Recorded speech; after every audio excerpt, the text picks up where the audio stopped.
Esse man aqui entregado de cartão governamental a um grupo de polícia anunciando uma promoção para posto mais alto do corpo policial Aruba. Aunque a situação está melhorando, torta usual que o processo no governo está tardando pouco, mas sempre a polícia está trabalhando com a mesma dedicação e energia. A seguinte pessoa não recebeu uma promoção. Hoofdstaf Korpschef Rocco Chong, aqui está promovido como hoofdinspecteur, waarnemend districtchef Noord Andrew Ho, inspecteur specialist sectie Meldkamer, J. German, weer hoofdagent en hondengeleider Vianney Koffie.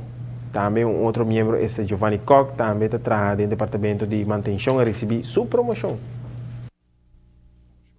Está concernendo não somente dos departamentos de uniforma, mas também nos colegas técnicos, nos support staff, também award promover a ainda.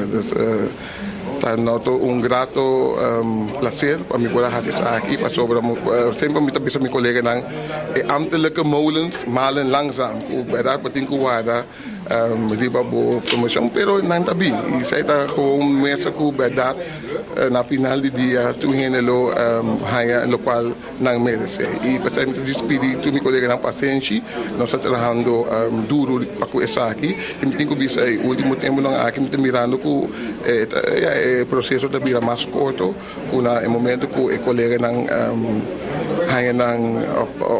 chega tempo para não promover e sair da sociedade no câmbio. Então, nós estamos contentes com o desenvolvimento positivo aqui.